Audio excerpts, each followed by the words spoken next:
Tere õhtust, kallid Kuku raadio kuulajad. Eetris on järjekordne Tähenduse teejuhtide vestlusring ja nagu ikka on mul siis stuudios kaks külalist. Tere tulemast, teoloog Tauri Tölpt. Tere. Ja tere tulemast muusikateadlane Toomas Siitan. Enne kui ma saate teema välja ütlen, et olge hea, tutvustage ennast paari sõnaga. Toomas pihta. Mina olen tegelenud väga palju just varasema Euroopa muusikaga. Täna siin tuleb ilmselt Bachist päris palju juttu ja Bach on üks selliseid telgi minu tegevuses olnud, aga õieti päris niiviisi keskaja muusikast peale on see üks minu niisugune aktiivsus alati olnud. Aga samas läänemuusika üldiselt muidugi ja niisugused kultuurilised vaimsed taustad sinna juurde.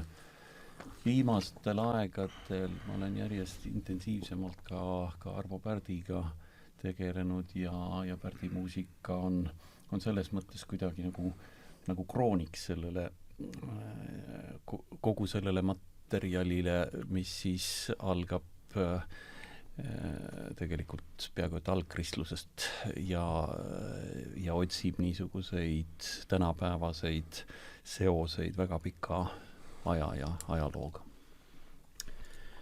Jah, mina olen spetsialiseerumisega siis idateoloog ja et nüüd paremini idateoloogiat mõista, siis minu keskkontsentratsiooniks on Bütsants.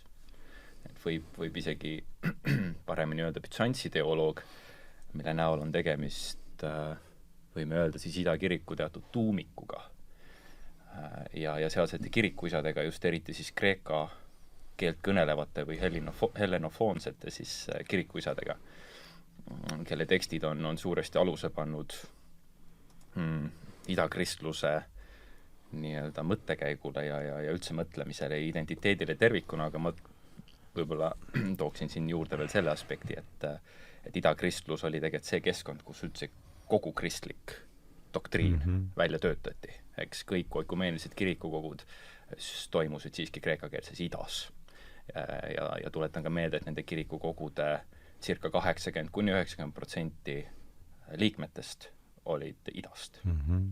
Nii et kristlik doktriin võiks öelda üldse terve esimese aastatuhande on ikkagi oma keskshiftiga idas. Pärast liigub ta läände siis teise aastatuhande alguses ja võib-olla meil tuleb ka täna saates juttu nendest mõtetest ja kontseptsioonidest, kuidas siis ka lääs mõtlema hakkab. Need võiks öelda siuke teatud alternatiivne kristlik vaade võrdluses siis lääne, pigem ma kasutan siin ladina arusaamadega siis sellest, mis on Kristus ja kuidas ta mõtleb kõikide maailma nähtuste peale, mis meil siin on. Nii, aga lähme siis täna ka teema või vähemasti lähtepunkt sellele saatele. Selle lähtepunkti andis Tooma loeng aasta aega tagasi täpselt, eks. See võiski olla kusjuures, peaaegu täpselt aasta aega tagasi. See Edmund Burke'i teine avalik, ütleme, uue numeratsiooni järgi esimese pidas siis Piret Kuusk teemal Mis on aeg, teise Toomas Siitan, mida ütleb Bach meile täna, kolmandas rääkis Jüri Allik Jungi varju kontseptsioonist ja neljandas siis Kalle Kasemaa juudi mütoloogiast. Ja teises loengus rääkis siis Toomas Siitan meile sellest, mida Bach võiks meile täna öelda ja seal jäid mulle kõrva mitmed asjad, aga just üle kuulates paelus meid see koht Tooma loengus, kus ta rääkis Johannese passioonis ja kohe Toomas räägib sellest meile pikemalt, aga ma lihtsalt räägin ära, et mis see käima lükkav jõud oli, et kui Jeesus sureb, siis järgneb aaria ja kus siis kõikide muusikatehniliste võtetega antakse meile mõista, et see on, tegemist on rõõmsa sündmusega. Ja mis mulle eriti, ja see on meile kuidagi justkui üllatav, et seda asja niimoodi käsitletakse ja mis mulle eriti jäi Tooma loengust meelde, et on mul õigesti meeles, et sa oled ise olnud ühel sellele siis ettekandel, kus see aaria ilmselt siis samasugusest hämmastusest tulenevalt oli üldse sootuks välja jäetud, et see on tänase kokkusaamise siis käima lükkav motiiv ja ma arvan, et see annab meile siin järgneva 2 tunni jooksul võimaluse vestelda elust, surmast, muusikast ja teispoolsusest ja siinpoolsusest. Nii et, aga kõigepealt siis ole hea, Toomas, räägi sellest, millega meil seal siis selle Johannese passioonis täpselt tegu on? Barokiaja passioonid on niisugused oratooriumilaadsed suurteosed, kus siis vähemalt Bachi versioonis võetakse aluseks puhas evangeeliumi tekst. Bachil on siis põhiliselt, me tunneme säilinuna Johannese ja Matteuse järele kirjutatud passioone. Ja lisaks siis sellele puhtale evangeeliumi tekstile on ta siis perioodiliselt lükkinud vahele igasuguseid erinevaid kommentaare, küll siis koraalide näol, mis tulevad just nagu koguduse perspektiivist ja siis selliseid palju isiklikumaid kommentaare, mida siis lauldakse aariatena, retsitatiivide ja aariatena. Ja need passioonilood, nad haaravad siis sündmustiku reeglina siis sellest viimasest õhtusöömaajast kuni siis Jeesuse hauda panekuni ja kogu selle loo niisuguseks kõrghetkeks või kõige olulisemaks hetkeks muidugi on siis ristisurm. Ja ristisurm eriti ka nüüd luterlikus teoloogias on teda tõlgendatud just niisuguse lunastusena, kannatuse kaudu ja see kannatuse aspekt on tavaliselt seal võrdlemisi eredalt kuidagi esile toodud, no näiteks üks kõige populaarsem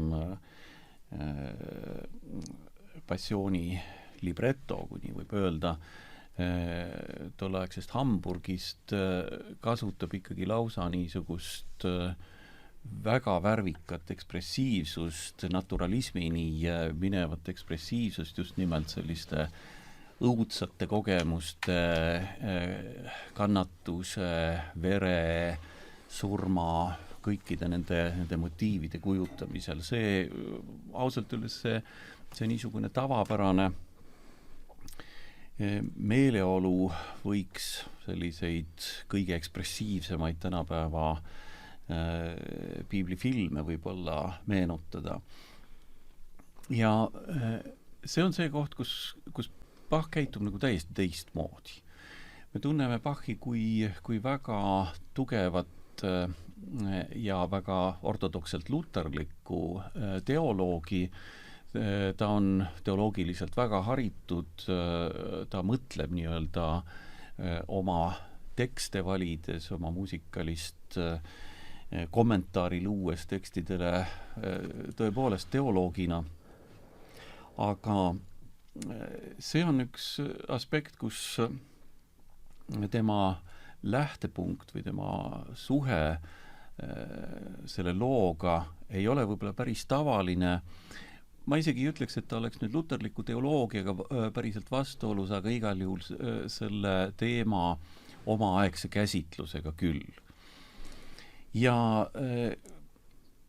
kui me räägime nüüd Johannese evangeeliumi ja siis vastavalt Johannese passiooni põhjal sellest surmastseenist, siis siin on nüüd niisuguseks ekspressiivseks kujutamiseks ausalt öeldes kõik võimalused, sest et Jeesuse surma märgib evangelist Johannes väga lihtsa, väga ütleme niisuguse visuaalselt mõjuva fraasiga.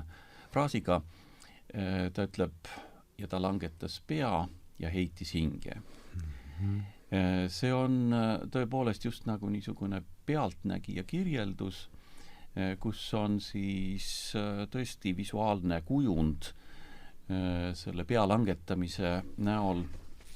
Ja evangeeliumi tekst läheb edasi nüüd siis sellisena, mis võimaldaks just nimelt seda niisugust äärmiselt ekspressiivset jätku, ennäe, templi vahevaip kärises 2, ülevalt alla välja, maa värises, kaljud murdusid, hauakambrid avanesid ja paljud pühade ihud ärkasid üles.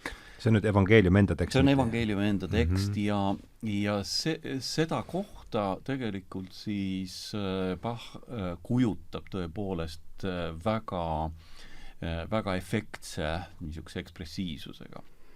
Aga siia vahele paneb ta ühe üsna keerulise struktuuriga aaria, bassiaaria koos koraaliga, mis siis nii-öelda peatab selle hetke ja asetab kogu selle sündmustiku hoopis teise perspektiivi.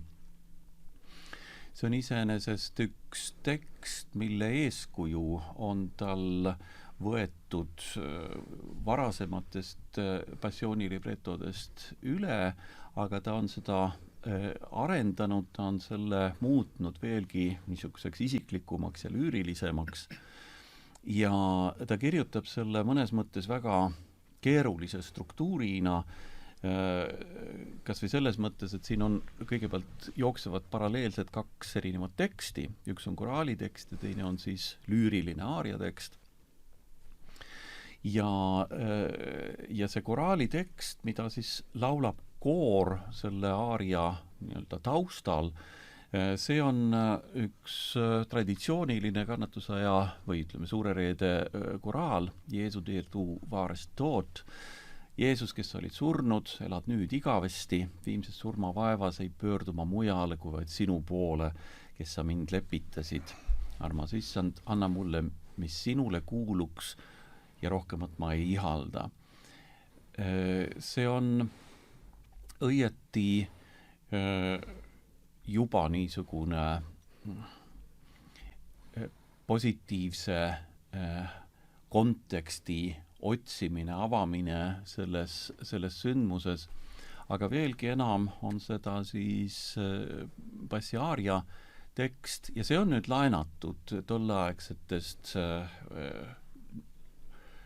mina tunnen teda teiste passiooni libretode kaudu, aga ma ei kahtle, et see kujundite ring on ilmselt pärit veel ka tolleaegsetest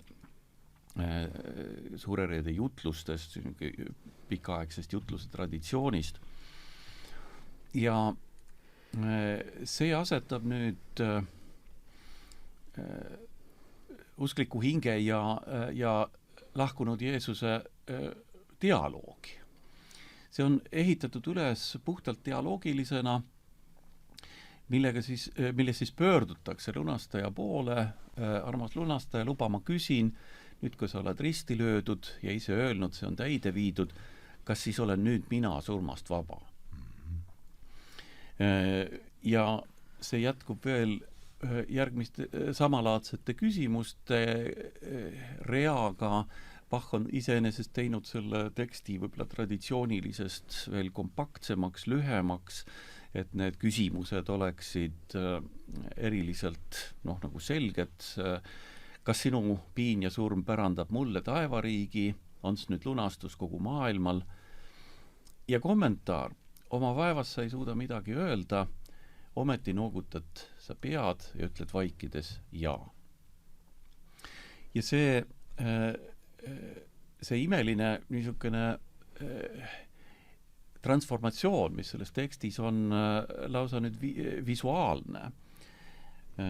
See, et see pea langetamine, mis märgib, eks ju, midagi äärmuseni negatiivset, tõlgitakse nii-öelda selleks positiivseks vastuseks.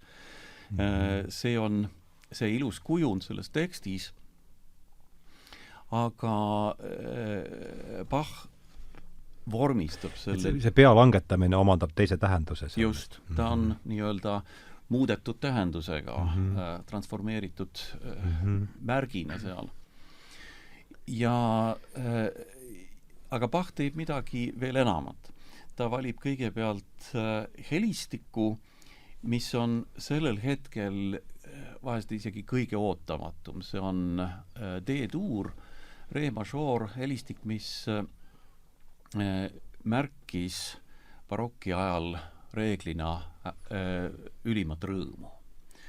see oli helistik, milles mängisid trompetid, mis saatsid alati valitseja liikumist, ta on nagu valitseja märgiks. Sagedasti muusikas, pallimuusikas väga sagedasti on neid kujundeid. Ja kui kuulata seda instrumentaalset osa selles aarias, siis on tegu veel ka tõepoolest tantsuliste rütmidega. Et ühesõnaga, see kujundite ring on mõnes mõttes rabavalt üllatav. Ja see oli ka see põhjus muidugi, mis sa viitasid, et seda on mõnel puhul võib-olla sagedaminigi lihtsalt vahele jäädud sellepärast, et loo seisukohalt oleks nagu kuidagi harjumuspärane minna kohe selle katastroofi kujundiga edasi. Aga Bachi eesmärk on kindlasti see, et just nimelt peatada see draamakulg ja asendada see siis niisuguse lüürilise vaatlusega, tegelikult teoloogilise kommentaariga ja tuua esile siis selle sündmuse niisugusi kaugemaid tähendusi. Ma arvan, et siis me oleme vist nii kaugel, et peaksime ära kuulama selle. Ja kuulame ära ja siis kuulame, mis mõtted see Tauris kõik on. Ja ma alustaksin siis sellest kohast, kus evangelist nii-öelda kuulutab seda sündmust.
Sterben, Freigen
Nii, Tauri, ole hea, räägi, mis mõtteid ja assotsiatsioone Tooma räägitu ja äsja kuuldu sinust tekitasid?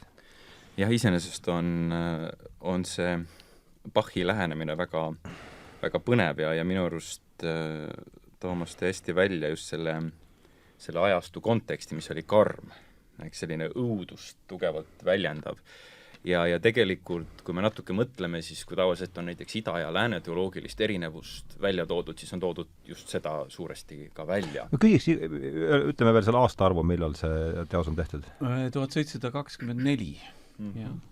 Et ma ei tea, kas me nagu jõuame selleni, et kas see vaade iseenesest, millega Bach sisse toob, ta võib sarnaneda idateoloogiale, kuid ma isiklikult arvan, et tema sügavus on siiski luterlik ja ta on teatud reaktsioon oma ajastul. Ja see ajastu, millele ka tegelikult Luter reageerib samamoodi, on see õud, karmus, süütunne, eks, ja kogu see kontseptsioon, mis selline ladinlikus perspektiivist tuleb, see avab meile muidugi väga palju uksi, aga ma võib-olla nagu tooksin peale sellest nagu võib-olla see surma küsimus nagu tervikuna, kuna ka Kristuse surmast ju siin räägitakse, et Augustinus ju juba toob tegelikult välja, kui ta kommenteerib nii-öelda inimese surma tervikuna, et kust see üldse tuleb. See on see algkristlik küsimus, et kust tuleb surm. Siis terviklik ladina teoloogia ikkagi enamjaolt näeb, et see on Jumala karistus inimkonnale siis käsust üleastumise osas. See on niisugune väga lihtne, selge juriidiline lähenemine, mida me võime ka Vanas Testamendis selgelt välja lugeda.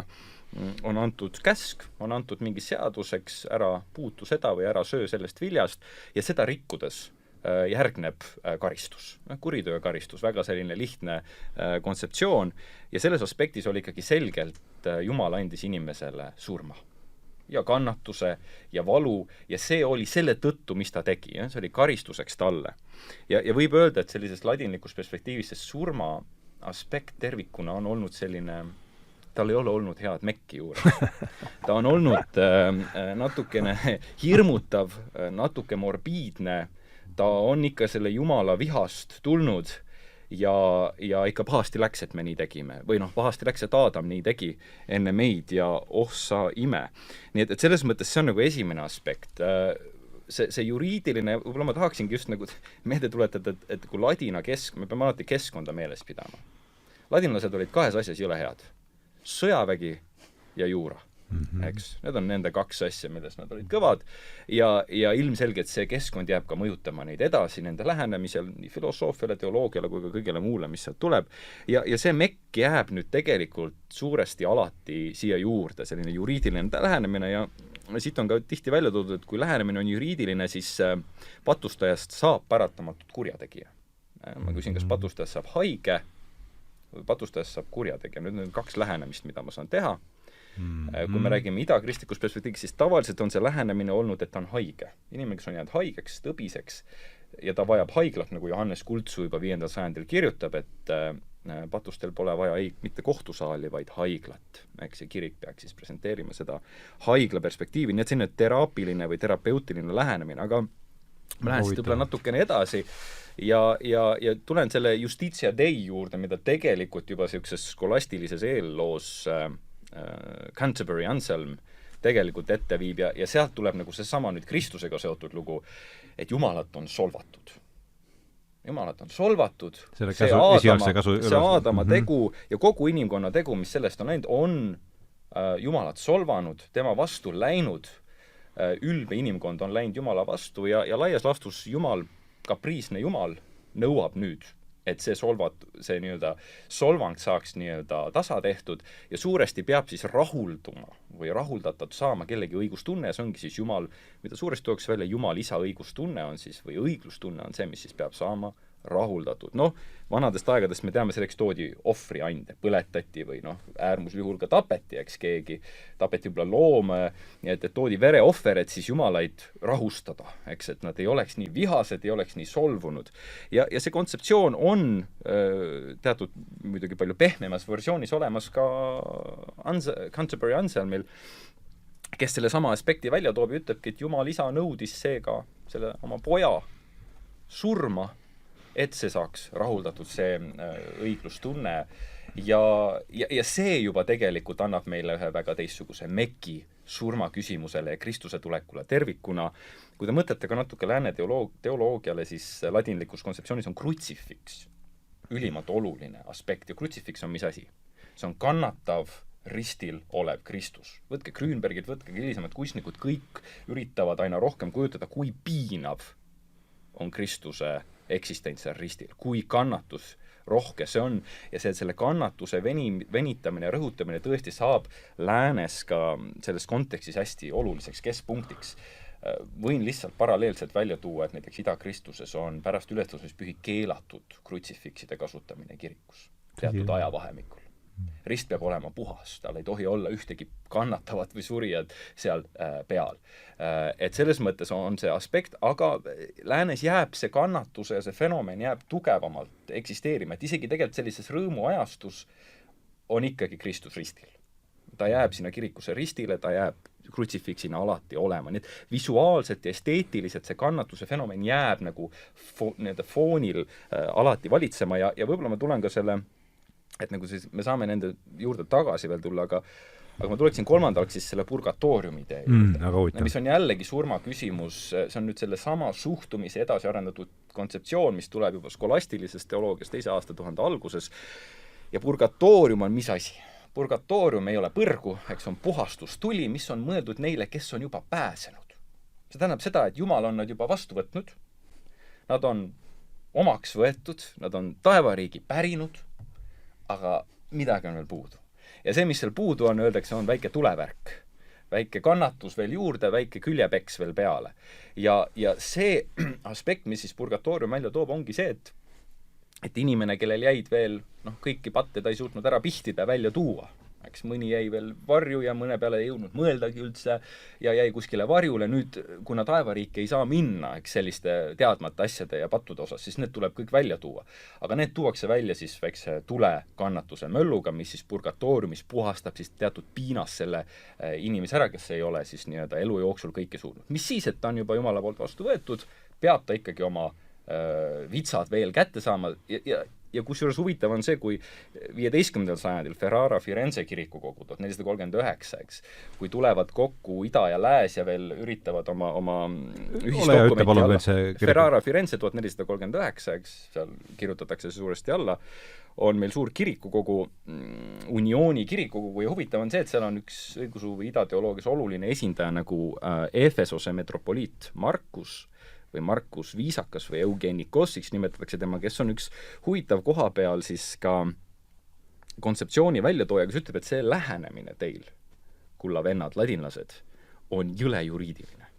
Ta toob sellega tollel ajal välja ja ütleb, et teie lähenemine Jumalale on tõesti nagu pirtsakale, kapriissele tegelasele, kellel isegi kui inimene on armus ja lunastuses vastu võetud, peab järgnema siiski mingisugune õigluse rahuldamine, mingi õiglustunde rahuldamine. Ja võib-olla selle Markuse ja kogu ida siis nagu suhtumine sellesse samasse küsimusse pigem oleks see, et kui inimene on, et kui inimene juba on Jumala vastu võtnud, eks endas, siis ei ole enam vahet, on tal need väiksed patud või mis iganes aspektid tal kuskil olemas on, et Jumala jaoks ei ole need patud probleem. Need ei nõua mingit erilist lähenemist. Ja selle tõttu need patud kaavadki automaatselt ära, sest oluline on see mentaliteet ja staadium, millega inimene siis Jumala vastu võtab endaseks, et see on selline huvitav aspekt, mitte siis nagu kriminaalkoodeksi järgi nii-öelda, et kas on kriipsuke all ja kas see on nüüd täidetud või mitte. Ehk siis kas me läheme asjale juriidiliselt, et mul see punkt ei ole veel täitud, aga 6-10 on ju, või on küsimus mentaliteedis, see on selline, või ma ütleks vaimses staadiumis, kes siis võtab Jumala vastu või mitte. Et sinna on see keskelt tulnud, aga miks ma tulen nüüd siia nagu Bachi juurde tagasi, miks tema lähenemine on võib-olla väga lähedal idamõtlemisele, nagu tegelikult ka luterlik lähenemine paljuski küsimuses on, kuna ta hakkab ju vastanduma sellele keskkonnale, kus ta nüüd on. Luter on ju ka reaktsioon ladina. Mida ütleb Luter? Luterile käib see sama asi närvidele. Ta ise ütleb ka, et ta ei saa magada, ta ei saa korralikult ollagi, sest tema mõtleb kogu aeg karistavast Jumalast. Kogu aeg. Ja kogu aeg on see süümetunne peal, Augustinus me räägime ka sellest, et päris patuga kandub edasi ka süü, Aadama süü. Jällegi, mis idas on täiesti võimatu, et süü kandub edasi vaid surelikkuseks, mida me geneetiliselt anname sünnist sündi, sünnist surmani anname järglastele edasi, ehk siis on teatud rikutuse bioloogiline reaalsus, mis kantakse edasi, kuid süü kui sellist ei kandu nii-öelda edasi. Idakirikus ei ole päris patu doktriini. Mitte päris patu doktriini, päris patt kui selline on olemas ja päris patu järgselt tekivad teatud reaalsuse muutused, neid kantakse edasi. Ja see põhiline aspekt, mis edasi kandub, ongi rikutus või surelikkus. Ja see surma küsimus, see kandub edasi. Me tuleme tagasi, mis see surm võib-olla võiks tervikuna üldse tähendada ja kuidas sellesse suhtutakse, et kas ta on hea või halb nähtus.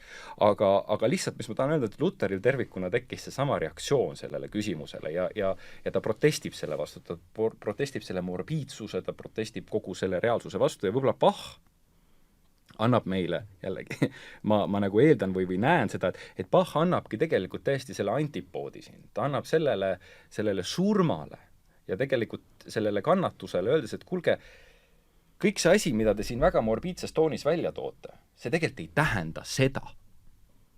Okei, on küll kannatus, jah, kõik käib läbi selle, aga see ei tähenda seda. Ehk siis, mis ma tahan siin öelda, ta reinterpreteerib natukene seda, mis on tegelikult väga idateoloogiale väga lähedane, reinterpreteerib need nähtused ümber. Ja see, mida mulle siin see rõõmsa kujulisus, mis mängu tuleb, ongi see, et ta ütleb, et kuulge, see surm ja kõik see, mis toimunud on ja mis juhtunud on ja mis patulanguses vana Aadam endaga on kaasa toonud ja mille uus Aadam nii-öelda lunastas, et need nähtused on meile antud eesmärgiga. Ja see roll, mis neile antud on tegelikult meile kasulik. Ta vaatab, ma nimetan seda oportunismiks.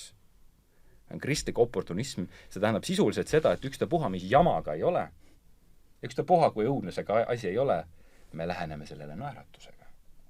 Sellepärast, et kristlus või kristlik teoloogia tema sügavas pärimuses on alati teadnud, et mitte midagi ei ole antud meile ilma, et Jumal oleks seda lubanud ja mitte midagi ei ole antud meile ilma, et kõik teed ei viiks Rooma. Ehk siis, et kõik teed ei viiks Jumala juurde tagasi. Ehk teisi sõnu, surmanähtus, kannatus ja kõik muu, mis siit tuleb, on üks teekond. Ja ta on ümber interpreteeritud ja tegelikult mis on nagu huvitav, mis nagu lääne teoloogiale on ette heidetud ka idateoloogia poolt, on see, et ta ei ole suutnud piisavalt hästi reinterpreteerida neid nähtuseid, vaid ta on andnud sellele sellise langenud maailma reaalsuses loomulikkuse, mis tegelikult on ebaloomulik. Aga tõeline loomulikkus seisneb selles, et need nähtused ise on hoopis kasulikud. Ja ma tulen selle sõna passioon juurde. Mida tähendab passioon? Eesti keeles on ka sõna paasa olemas. Nende tüved on väga sarnased. Ja passiooni ja paasa kontseptsioon, see tuleb kreekakeelse sõnast pasko või pathos, kaks terminit, pathos. Ja pathos on kaasa arvatud. Ja selle tüvi on pa, pasko või patheno, mis sisuliselt pasko tähendabki läbi minema. See on teekond. Ja tähendab ka kannatama samaaegselt. kes tegid esimese teekonna? Juudid Egiptuse maalt tõotatud maale, läbi Punase mere, tegid oma pasho, oma passiooni ära. See oli lootuses, see oli kutses kuhugi paremasse kohta ja see kannatus seal sees, noh, ta käis kaasas, oli küll raske, oli vaja kõndida ja härjad olid kaasas ja Vaaro ajas taga ja onju. Ja nüüd me toome selle sama story, selle sama loo Kristuse juurde, kes teeb ka oma pasho, oma rännaku, oma teekonna ja see tema teekond omab eesmärki. Nii veider, kui see ka ei ole, siis selleks rännaku eesmärgiks ei ole rist. Täpselt nagu rännaku eesmärgiks juutidel ei olnud Punane meri. Sinna ei olnud vaja seisma jääda. Sealt oli vaja läbi minna. See Punane meri oli üks tahk ukse peal või nagu uks, millest on vaja läbi minna. Nüüd, kui me hakkame kontsentreeruma uksele või Punasele merele, siis läheb midagi viltu. Ja ma arvan, et Bachi see rõhuasetus on selles mõttes ülimalt korrektne, sest ta räägib sellest, mis on Punase mere järgselt. Ta räägib sellest, mis on surma järgselt ja ta räägib sellest teekonnast, sellest, milles on oma kannatus, kuid mis on ette võetud teekond tegelikult üles tõusmisse. Ja siin me võime tegelikult siseneda surma teemasse ka terviklikult lähemalt. Ma tuleks tagasi, aga ma tooksin ühe asja, mis mulle jäi veel kõlama siin. Et see trompet on nagu valitseja liikumine. See on see sama teekond, see on see läbiminek. See on see kuninglikult liikumine sellesse, kuhu me juba teame, et ta läheb. Ja see sama aspekt, mida võib-olla Bach ka tahab meile öelda, ongi see, et kuulge, kristlased. Ma saan aru, et elaksite teadmatuses, et surm ongi lõpp-punkt. Ja seal asjad nihilistlikult läbi saavadki. Ma saan aru, et elaksite süüks, aga te ju ei ela. Te siis nagu esimest korda kuulete seda lugu või, eks? Te ei saa nagu aru siis sellest, et see story lõppeb, sellel on hea ja õnnelik lõpp, ta liigub kuskile ja kõigele, mis ennem oli, on antud uus tähendus, see kõik on viinud ju sinna. See kannatus, see tee, see kõik, nagu öeldakse, it makes sense, sellel on loogika nüüd. Ja suhtume nüüd ka selles asjas, isegi kui me tagasi vaatame, mis juhtus, suhtume sellesse, selle sama rõõmu, õnne ja nägemusega. Sest et selles kristlikus oportunismis võib-olla ma tooksingi välja selle, et kõigil on tähendus. Defineeri see kristliku oportunismi. Kristlik oportunism sisuliselt tähendab seda,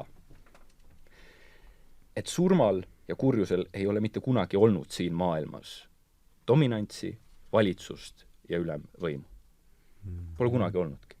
Ja kõik on Jumala ettenägelikkuses tehtud nii, et sellel ka ei saaks seda olema. See tähendab seda, et ei ole olemas siin maailmas nähtust, fenomeni või aspekti, mis saaks inimest eraldada Jumalast. Absoluutselt kõike on võimalik kasutada inimese vaba tahte kontseptsioonis nii, et see aitaks tal leida Jumalat. Absoluutselt kõike. Ja see tähendabki seda, Müganen on kunagi öelnud, et every chance is a possibility. Mis tähendab seda, et igas hetkes on võimalus.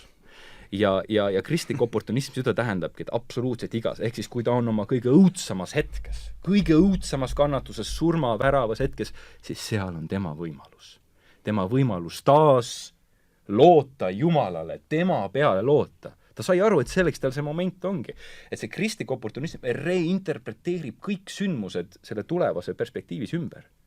Need saavad talle nagu mängulisteks vahenditeks, mis aitavad tal veel paremini edasi liikuda. See on nagu, kõlab nagu crazy'na või hulluna, aga just see ongi. Ehk siis nendest kõigest saavad tuul tema tiibadesse või tuul tema purjedesse.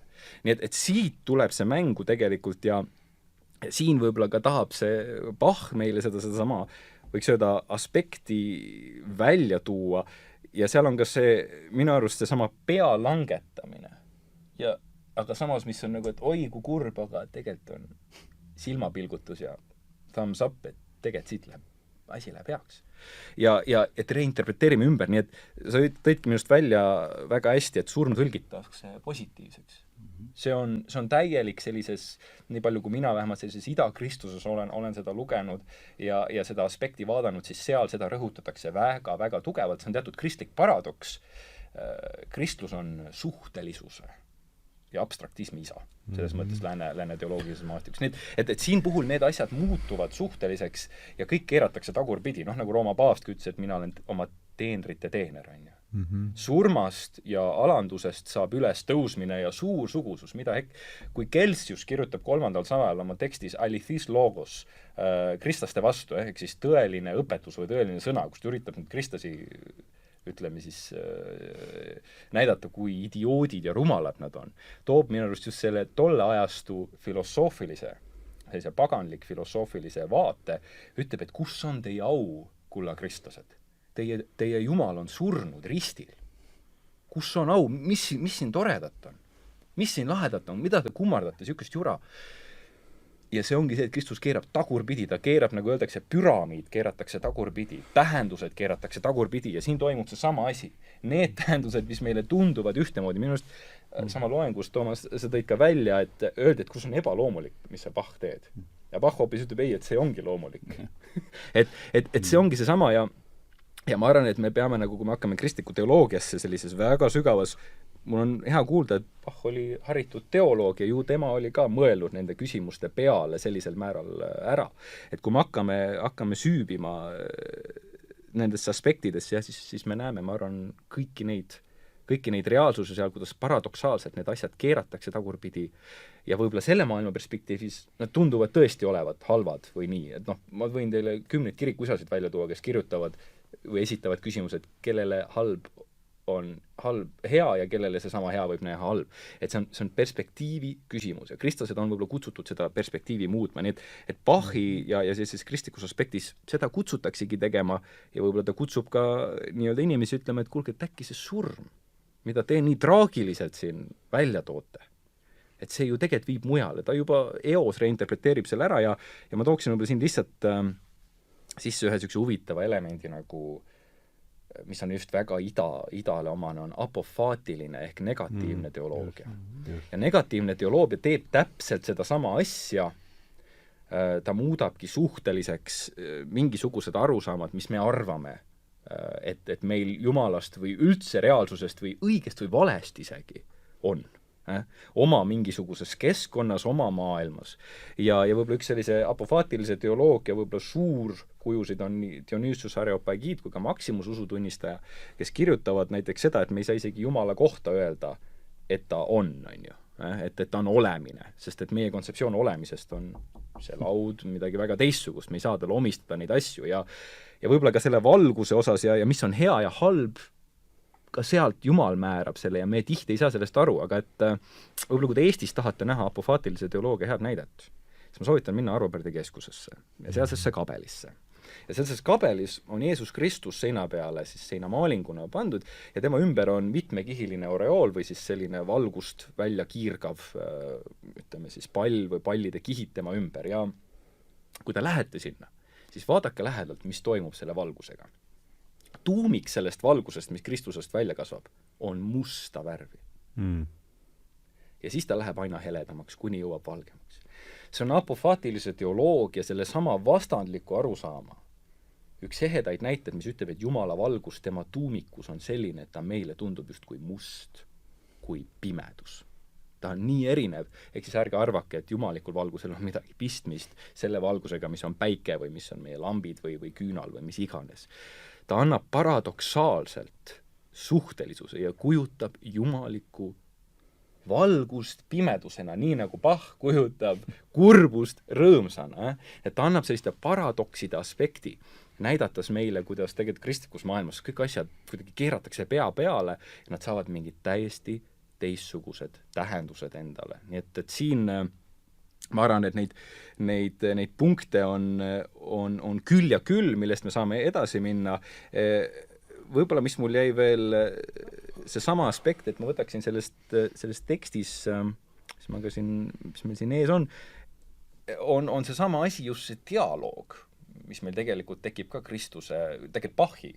Et Bach ju tegelikult, kes on Jeesus Kristus? Jeesus Kristus ongi uus Aadam, saab seda, et ta on inimloomus, ta nagu representeerib teatud futuristliku tuleviku inimkonda või uut inimkonda, uus Aadam, eks, uut inimkonda. Ja tema selle inimkonnaga saab samastuda. Ja minu arust siin on see sama dialoogi punktis, et Bach samastub Kristuse ja tema teoga. ja tema käiguga.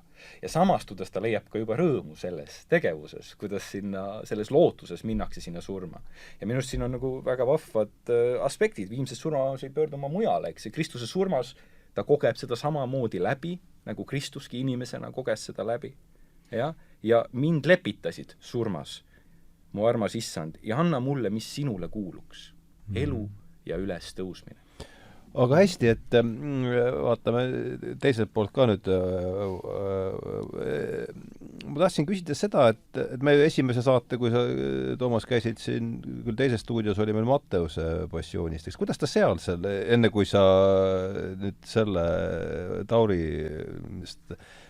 lähtunud teemadele vastad või haahkud nendega, kuidas ta seal selle sama asja lahendab? Sest lugu on ju laias laastus sama. Suuresti samamoodi ja võib-olla mõnes mõttes veelgi radikaalsemalt. Tähendab, Johannese evangeeliumi on tegelikult üsna dramaatiline lugu. Seal on väga palju tegelasi, seal on palju otsekõned, seal on nagu niisugust pealtnägija tunnetust ja Matteuse passioon hästi sümbolite rohke ja võib-olla rohkem niisugune kaugemalt vaatlev. Ja Bach nagu eriliselt rõhutab just nimelt seda aspekti. Ühesõnaga ta rõhutab eriti mida? Seda vaatluse. Johanneses siis? Mõlemas, aga võib-olla Matteuses veelgi enam. Et ta nagu järjekindlalt ta ei lase tekkida niisugustel suurtel dramaatilistel stseenidel, millega sa võiksid nagu filmilikult kaasa minna. Niipea, kui see hakkab tekkima ja loomulikult siin selliseid hetki on hästi palju, siis ta peatab nagu selle aja, võtab selle aja maha ja pöörab selle pilgu sissepoole. Ja küsib kogu aeg, et milleks see on, mis selle tähendus on. Ja selles mõttes ta omaaegsetest teistest käsitlustest erineb tohutult. Mulle meeldib väga see mõte, et see on nagu üks teekond selliste stopp-kaadritega ja tõepoolest, kui lugeda mõlema passiooni tekste, siis see on niisugune dramaturgiline põhiidee, näiteks kas või seesama, mis nüüd eelnes sellele äsja kuulatud stseenile, mis algab siis Jeesuse viimaste sõnadega ristil es ist vollbracht, see on täide viidud. Ja sellele tuleb siis nii-öelda vaatlev kommenteeriv aldiaaria, mis ütleb, et see on täide viidud, mis lohutus vaevatud hingedele. Leinaöö loeb veel viimseid tunde, see läheb kohe üle. Juudamaa kangelane viib vägevalt lõpule oma võitluse. See on täide viidud. Mis on täide viidud? See positiivne võitlus on nüüd, saab selles lõpus. Ta on võitja, ta ei ole kaotaja. Ja see on juba ürgvanades kirikulauludes, sealt päris algkristlikust ajast peale tuleb see võitja kujund, võitlus surmaga, surma hävitamine, surmamine ja ühesõnaga kõik need kujundid, mis on tegelikult 18. sajandi maailmas mõtteviisis juba hakanud kaduma minema, need ta kuidagi taaselustab. Ja selles mõttes ta on mitte ainult muusika ajalooliselt niisuguse mineviku ja tuleviku kuidagi kokkusünteesija, vaid mõtte loos täpselt samamoodi. Ma mõtlen üks küsimus siin, et siin Johannese passioonis toob ta lõpuks välja, räägib siis sellest vahetekist, mis siis käriseb. Et Johannese evangeeliumis endas seda kohta ei ole, et see on Matteusest. Kas ta toob selle kuidagi üle sinna? Ta toob selle üle. Ta teeb oma kombo tegelikult, oma loomingulise kombo, sest et tõesti teistes seda teksti ei ole see. Ei ole Johannese kohas, seda ei ole, see on teistes evangeeliumites, synoptilistes on ta olemas, aga Johanneses ei ole, samas aga seal Johannes ole hea selgita, ma arvan raadiokuulatada, see ei tee paha, et mis on synoptilist, et mille poolest erineb Johannese evangeelium synoptilistest? No selline üldine pärimus või tava ütleb, et synoptilised baseeruvad nii-öelda teineteisel. See siis Markuse evangeelium, Markus, Matteus, Luukas, on ju, et nad suuresti baseeruvad kas ühel allikal või siis teised baseeruvad Markusel, et nad on sellises väga läheduses kontseptsioonis. Johannese evangeelium tuleb nagu, hüppab nagu teisest kohast välja ja ta räägib nagu natuke teise loo, noh, me täpselt ei tea, siin vaieldakse, kes on selle Johannese evangeeliumi autor, kas on see sama Johannes, kes risti all oli ja kes oli Jeesuse õpilane, või on see mingi muu Johannes, me täpselt ei oska seda öelda, aga noh, pärimuse järgi on see sama Johannes, kes oli Kristuse õpilane ja kes ka risti all seda kõike, nagu öeldakse, pealtnägijana nägi ja siis korrigeeris ja rääkis täpselt nii, nagu tema ka seda kogenud oli. Nii et Johannese evangeeliumi peetakse, kusjuures Johannest kiriku traditsioonis kutsutakse Johannes teoloogiks. Ja teoloogi tiitel tavaliselt pannaksegi siis niisugustele teoloogilisematele mõtlejatele taha ja Johannese alguses oli sõna ja sõna oli Jumala juures, on vägagi teoloogiline aspekt. See on tegelikult see kristlik nurgakivi selles, et me räägime Jeesus Kristuse eeleksistentsist ja Jumala hüpostaasist nii-öelda. Et seal on see väga-väga oluline koht, nii et ta on selline teoloogiline, tugevalt teoloogiline sealt tuleb kogu mõtleja. see logose kontse, eks ole, mis läheb ju kuhu Ja siin on vaieldud palju, et kust ta selle võttis ja mis see aspekt on, võib-olla me sinna nagu nii ei jää, aga jah, Johannese evangeelium selles mõttes nagu eristub teisiti ja tal on niisuguse, võiks öelda teoloogilisem või natuke sellisem spirituaalsem ja lausa vaimsem lähenemine, kui teised üritavad anda seda evangeeliumit kui sellise nagu loona, mõni rohkem ajaloolisemalt, nii-öelda chronograafilisemalt, siis Johannes annab sellele tugeva sellise vaimse spektri ja lausa sellise eskatoloogilise spektri, et kuhu see kõik viib, seotakse ju pärimuse järgi ka ilmutuse raamat selle sama Johannesega, nii et nii evangeelium kui ka ilmutuse raamat, nii et ta nagu justkui viibki meid juba kõrgetele vaimu tasanditele, et selline siis pärimus ka Johannese evangeeliumi puhul on, aga jah, tõesti huvitav, et ma jäingi nagu vaatama, et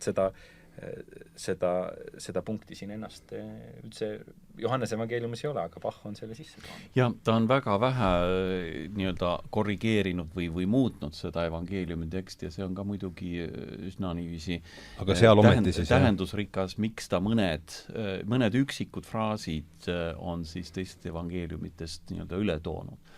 Ja see on omamoodi niisugune dramaturgi suhtumine tõepoolest, et selles kohas võib-olla selle kahe maailma või kahe niisuguse oleku vastandamine muutubki eriti värvikaks, eks. See lohutus, positiivsus, mis siis ühtäkki siiski reaalsuses realiseerub niisuguse katastroofina. Et selles mõttes siin sai ka ennem nagu väga hästi välja toodud see surmamise küsimuseks, et ma sain aru, sa ütlesid, et tollel ajastul see kontseptsioon või selline lähenemine hakkas nagu 18. sajandil teatud nagu hakkab kaduma. Et selles mõttes tuletan meelde, kui te lähete õigeusu kirikusse ülestõusmispühade ööl, siis mida seal lauldakse, et Kristus on surnust üles tõusnud ja surmaga surma maha tallanud. Surm surma vastu. Et see on selline iga ülestõusmispühade laul ja see surm surma vastu on tegelikult ka juba huvitav paradoks, mis hakkab meile näitama, kuidas surm selles mõttes läheb Jumala käest teatud tööriistaks. Ja siin me saame tagasi tulla selle interpretatsiooni juurde, et surmal on oma kasu ja oma rõõm ja oma tegevus, et Vanas Testamendis psalmides räägitakse seal lohemaost, on ju, Leviaatanist, kes muidu iidsetel aegadel oli Jumala suur vastane ja kogu aeg trotsis teda siis äkki. Ja kui me loeme psalmis, me näeme, et see lohemadu on nagu väike kutsikas, kes mängib seal Jumala hoole all ja ta valitseb nagu kõige üle, et isegi tema Leviaatan on psalmides ka või? Jah, see sama lohemadu, see ongi Leviaatan sisuliselt, eks.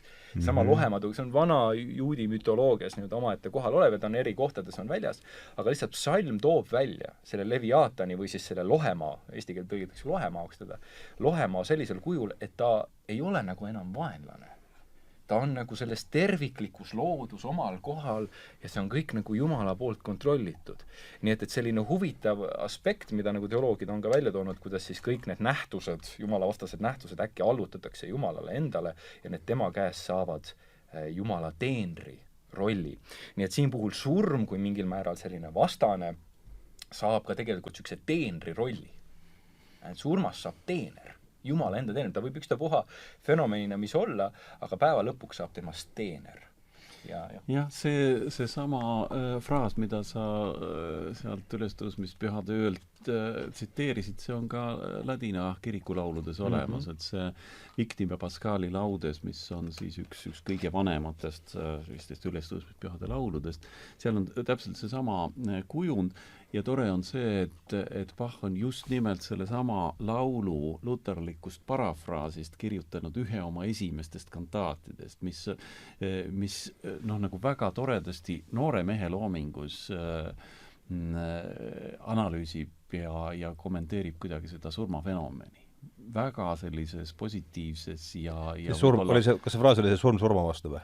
Surmaga surma maha tallanud on jah siis patissas kreeka keeles, et ta nagu tallab ta maha. Kus me saame edasi võtta, et natuke seda suhet ka, et kas surm hävitab surma ära või ta tallab ära, et siin on ka selline aspekt, et kui me hakkame rääkima, et surm kaotati ära, siis võiks mõni öelda, et kuhu ta siis kaotati. Sest et sureme ka pärast Kristust edasi bioloogilisse surma ja võib-olla muussegi surma, et surmafenomen jääb alles, keegi kaota selles mõttes surma ära ja ta ongi tihti öeldud, et see surma maha tallamine tähendab seda, et surmal ei ole enam sellist rolli, nagu võib-olla me tavaliselt oleme teda harjunud nägema, vaid surm jääb edasi, aga ta jääb oma rollis teistsuguseks. Ja siin puhul jääb tema roll tegelikult viia kuskile mujale, seesama teener või uksehoidja, kes avab tee hoopis ülestõusmisse ja elusse. Nii et see on see, nii et selles mõttes see surm kui lõpetaja lõpetab teatud võimu, võime nii öelda ära. Et surma on alati peetud lõpetajaks, nagu kustukumm või mis iganes, et ta lõpetab midagi ära. Nüüd, kuidas me seda lõpetajat kasutame, on nüüd omaette küsimus või kuidas me interpreteerime, mida ma kustutan selle asjaga ära. Nii et kusjuures on vahva ka kreeklastega mõnikord minna napsutama. Ja terviseks võtta, siis nad ütlevad sükse lausena Bethanio Haros. Nad soovivad surmale surma. Siuke tervitus nii-öelda klaaside kokkulöömiseks on Bethanio Haros, et surm ära sureks. Aga selle all tõesti ongi nii-öelda, see on selline iidne tegelikult rahvapärimus juba, mis on sees, mis tähendabki seda, et see tõesti surm, kui ise ei ole kadunud täielikult ära, aga tal on antud nagu sellele lohemaole anti uus tähendus, on ka surmale antud ja selles mõttes võime tulla ka nagu tänapäeva kontseptsiooni, kus tegelikult meil on väga spetsiifiline vaade surmale, mis tegelikult interpreteerib seda mingis väga nihilistlikus ja siukses, võiks öelda lausa kõik läheb mustaks. Siukses vaates, võib-olla sellises sartrilikus isegi siukses pessimismi stiilis, et see surma lõpetamise küsimus või surm kui lõpetaja, surm vähemalt kristlikus traditsioonis ei ole olnud kunagi elu lõpetaja. Aga meie mõtleme temast, et surm lõpetab elu. Aga teda ei ole kunagi nii nähtud. See on üks oluline aspekt. Kui te loete iidseid tekste, siis mitte kuskil ei räägi, et surm on elu lõpetaja, vaid räägid, mida lõpetab surm. Gregorius Nyssast kirjutab juba 4. sajandil, et surm lõpetab patu. Palun väga. Ta on hoopis siuksesse kasutusse pandud. Kui Gregorius Nyssas, kes elas Konstantinoopolis, seal oli maavärin, keisri perekonnas sai ja aadlis ja sai inimesi surma. Ja lohutades neid kirjutabki Gregorius Nyssas, et surm on, et patt ei oleks igavene. Jah, see on, ma korraks viitasin sellele vanale kirikulaulule Victime Pascali laudes ja sellest on tõesti luterlikus repertuaaris selline parafraseeritud laul Christ lag in Todesbanden. Ja seal on üks tore salm, päris nagu keskne salm. See oli imeline sõda, kui surm ja elu võitlesid ja elu sai võidu ning neelas surma. Ja kiri kuulutas seda, kuidas üks surm teise õgis ja surmast jäi järgi ainult pilge. Sellises sõnad. Et ma arvan, et see on sellises, et ei ole vahet, on ta tegelikult selles mõttes läänes või idas. Kes hakkab süüvima sellise teoloogilisse suuremasse pärimusse, leiab selle aspekti väga kiirelt ülesse, selle mõtestatuse kiirelt ülesse, nii et selles mõttes siin selles samasse, kuidas surmale ja ka tegelikult kannatusele ja kõigele saab, et mõelge nüüd elada, nagu mitte lihtsalt filosofeerida korraks õlleklaasi taga selle üle, vaid mõelge nüüd elada sellises interpretatsioonis või sellisel viisil. Suhtudagi ellu ja maailma sellisel viisil, see annabki kõige ees tegelikult siin maailmas täiesti teistsuguse vaate ja nagu on minu hea kaastööline, kes nüüd Austraalia peapiiskop Makarius, kes omal ajal siin ka Eestis oli, ütleski, et selle tõttu, kuna kristlane, kes elab sellises maailmas, tal ongi kogu aeg naeratus kergelt suur. Ta ei saagi olla see kibestunud ja paha nagu mingi asja peal. Miks? Ta reinterpreteerib kogu maailma selle valguse ja selle lõppteelose või lõpp-punkti järgi. See ongi tema eskatoloogiline vaade ja nii ta interpreteerib kõike siin maailmas ja see lihtsalt muudab tema maailma ära. Paneb ta teise fenomenoloogilisse universumi. Paneb teise fenomenoloogilisse universumi ja selles mõttes siis on nagu mõistetav, mis kõik öeldud, mis juttu sa ajad, eks. Et või nagu Bachile öelda, et kuule, et niisugust asja see ei lähe kokku või et see on ebaloomulik või ole nüüd normaalne. Et nad ei ela selles reaalsuses ja Bach elas selles mõttes võib-olla teises reaalsus, ta tajus seda ja tegelikult ma ei ole ise Bachi üldse uurinud, võib-olla keskkoolis, kui midagi natuke oli vaja seal uurida ja vaadata, siis sealt see tuli, aga praeguses nagu nende tekstikohtade puhul, mis Toomas oled välja toonud, on minu arust siin väga, väga sügavad mõtted ja ma tajun küll, et Bach on ikkagi selline teoloogiline kirjutaja pigem, kes tõesti väljendab oma enda, mitte sellist lihtsalt, et võtsin siit ühe kirjakoha ja teise siit piiblist, mis võib olla väga populaarne, eks ja nüüd panen viisi ümber vaid et see kasvab tema sees, see on ikkagi tema kogemus ja tema elu, tema hüüd ja tema dialoog selle kõigega, kus ta üritab ka ennast sellesse samasse perspektiivi, maailmavaate perspektiivi. Jah, kindlasti see on eriti tore veel mõelda, need passioonid on kirjutatud ju tema, ütleme niisuguses kõige küpsemas loomeeas, aga päris tema esimesed kantaadid, vähemalt 2 tükki nendest, mis on kirjutatud 22-23 aastaselt, tegelevad just nimelt kõige sügavamas mõttes selle surma teemaga. Et kust võtab see verinoor ja tõesti niisuguses kõige õitsvamas elujõus mees selle teema vanemate surma. Kas ta esimene naine oli ka? See oli hiljem, jah. See oli hiljem, jah. Just, aga ta oli tõesti väga sellises tundlikus eas oma vanemad mõlemad kaotanud ja üksteise järge ka veel. Üksteise järgi nad tegelikult paljud psühholoogid nagu seletavad, et kogu tema niisugune loomeimpulss on selle tragöödiaga vägagi seotud, aga tõesti ta teatud mõttes enda jaoks transformeerib selle niisuguseks positiivseks kogemuseks ilmselt läbi elu ja läbi väga paljude teoste võiks nagu seda niiviisi täitsa konkreetselt näha. See samas BBC dokis, millest me lähtusime selles esimeses, seal ta keegi ütleb, et ta sisuliselt loob oma selle kogemuse baasile, ta ehitab oma sellise alternatiivse muusikalise maailma. Nii võib öelda küll. Mis on ka ühtlasi siis ju ka teoloogiline. Ega muusika võib ju ka ise olla selles mõttes see sama vahend või palve või palve on ju see sama dialoog, osadus Jumalaga, et tegelikult ju palvetab omaenda teoses ja see muusikaline seal ümber on lihtsalt üks keel ja heli väljun, nii et ma arvan, ma nagu ei hakkaks neid eraldama, et selles mõttes siin selle kasutus on põnev, et kuidas ta seda teinud on, aga võib-olla selle surma puhul jällegi, et see selline minu arust selline võib-olla tänapäeva maailmas nagu raske punkt ongi see, et võib-olla me enam ei mõista või minu küsimus on, et kuidas me oleme jõudnud üks hetki sinna, et see surmafenomen on meile nagu vastik. Et me ei taha enam sellest mõelda, me ei taha sellest kirjutada või me ei taha sellest rääkida. Ja ma arvan, et siin on see sama küsimus, et tegelikult meie elusid igal pool valitseb surm. Ja minust on siin väga huvitav paradoksaalne nähtus, selles mõttes, et see kristluse keskne sõnum on see, et surm ei valitse enam. Ja nüüd mida teha, ja nüüd see on see sama küsimus, võib-olla mis ka Bachil oli, kuidas ma suhtun sellesse kõigest, et surm ei valitseks. Sest vaadake, ka askeedil ja inimesel, kes väga palju surmaga teeb, võib ka surm valitseda siiski.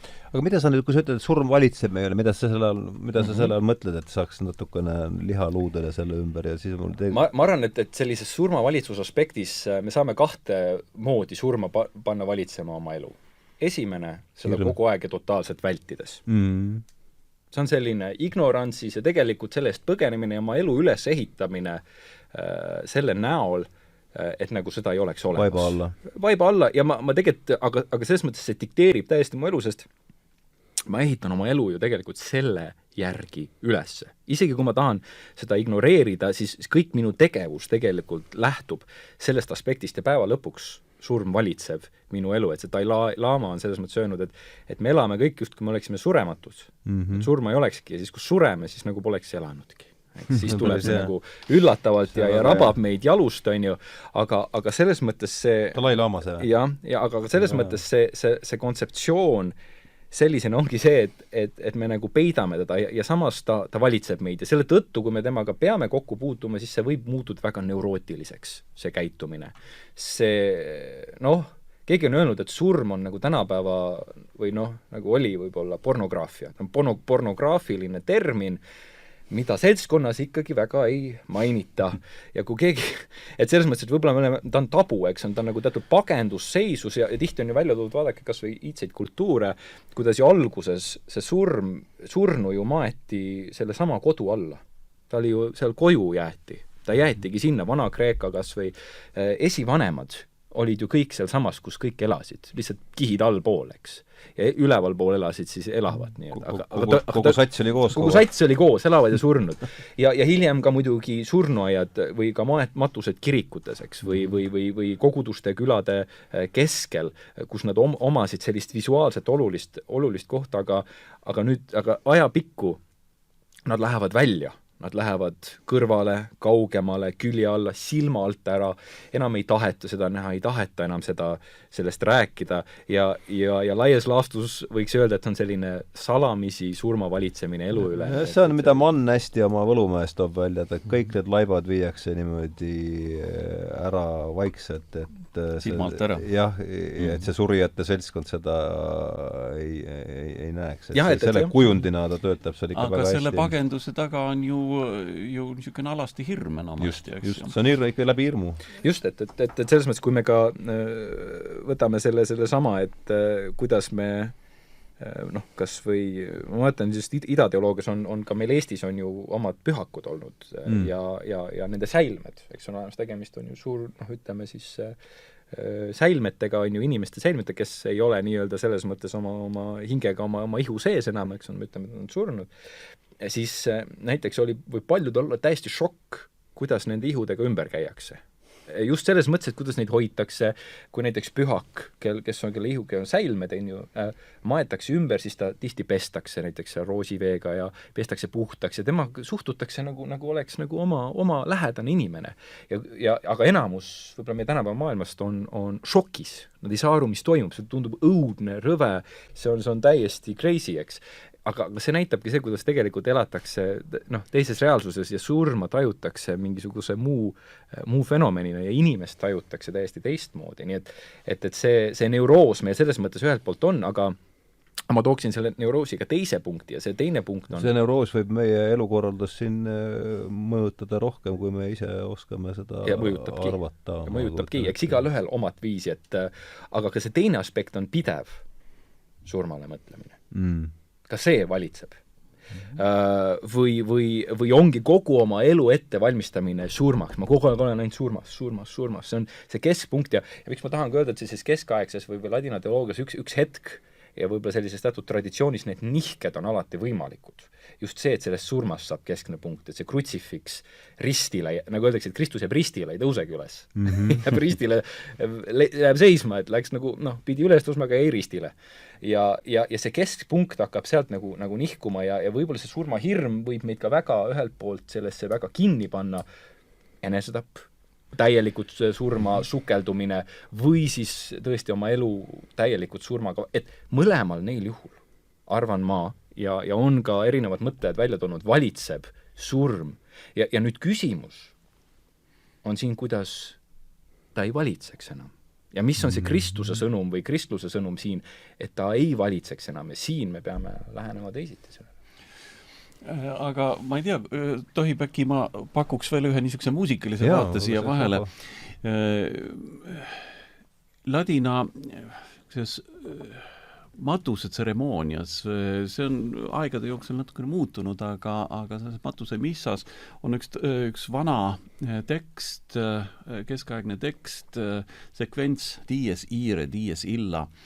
tekst, mis tegelikult võib-olla natukene üllatavalt palju kujutab just nimelt seda viimse päeva õudust. See vihapäev on õudne, kui maailm muutub tuhaks, suur hirm, kui ilmub kohtumõistja, heidab kõik enda alla, pasun hüüab läbi surmariigi, kutsub kõik trooni ette. Need on niisugused kujundid, mis siis püüavad tõepoolest just nagu seda niisugust viimse kohtu hirmu, seda nii, nagu sa ütlesid toredasti, et see on nagu niisugune juriidiline akt, eks ju, see minek. Aga nüüd on hästi huvitav vaadata, kuidas seda teksti on aegade jooksul komponeeritud. Ja minu meelest, kui seda mingisuguse aegreana vaadata, siis sellest võiks sellise kurva usukaotsi mineku loo komponeerida. Ole ja ütle, kus see vihapäeva kujund, on see piiblisalm seal all? Strašnõi sud. See ei ole sealt, aga ma räägin, see ladinlaste tuleb see ka üle õigeusu kirikusse, kusjuures just Vene aladele, kus see sama retoorika on ka tunda. Ja ta on ikka viitab viimsele kohtupäevale. See on ikka õudne, õudne ikka.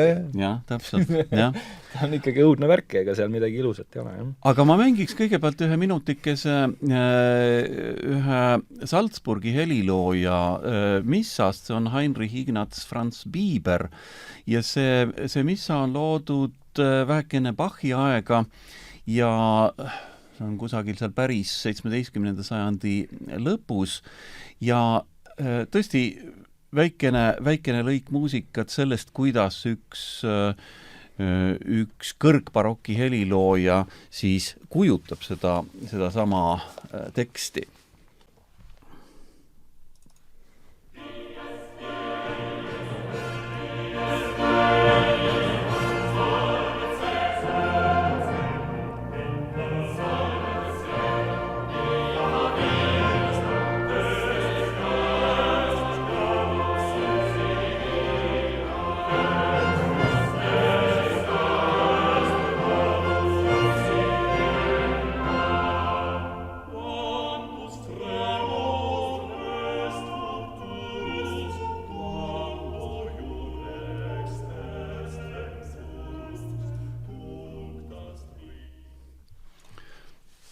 Rõõmupidu.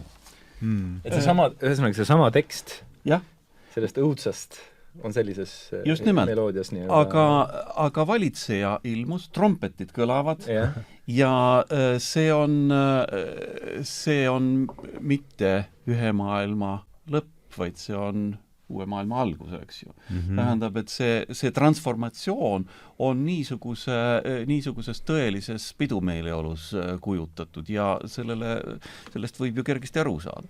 Aga nüüd 100 aastat hiljem ja nüüd järgmised 2 näidet tulevad samamoodi tegelikult katoliiklikust kontekstist, aga siis näidete vahel on niiviisi umbes 100 aastat, 1791 Wolfgang Amadeus Mozart.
trompetid on jälle siin, aga täiesti teises funktsioonis, eks ju, see on need viimsepäeva pasud. See on siuke juba tekitab aukartust mitte enam see valitseja märk, eks ju.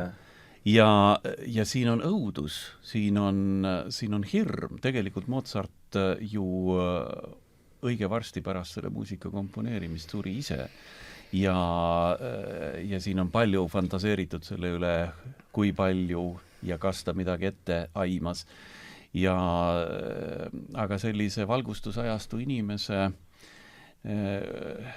usukaotus on siin vägagi jõuliselt juba kuulda. Aga kui me läheme nüüd veel 100 aastat edasi, siis kirjutab Giuseppe Verdi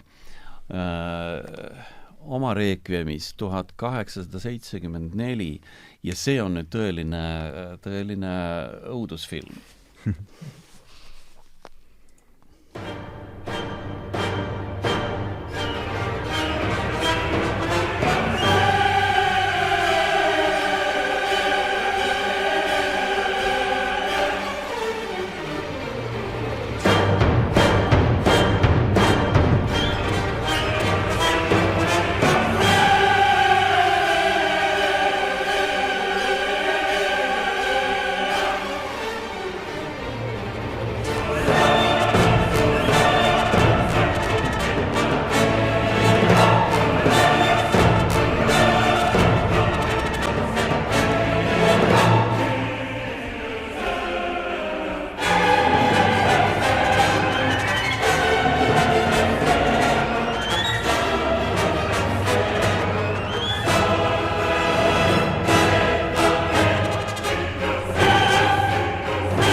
Zeitgeist on ilmselgelt muutunud.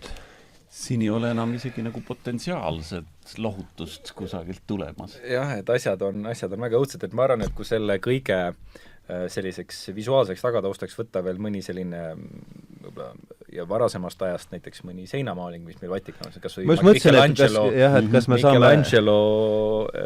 viimne kohtupäev, eks, et siis me näeme ka tegelikult seal, kuidas see läheb selle kõigega kokku ja näiteks just, ma mõtlesin kujutava kunsti analoogi. Jah, et kui me selle veel kokku paneme, siis ma arvan, tuleb siin nagu päris julm, et üks oluline Idakiriku mõttekest, näiteks Arvo Pärti on väga-väga palju mõjutanud vanake Sofroni Essexist Inglismaalt, on öelnud, et Michelangelo oli fantastiline kunstnik, aga ta ei adunud väga hästi seda, mis viimsel kohtupäeval hakkab toimuma.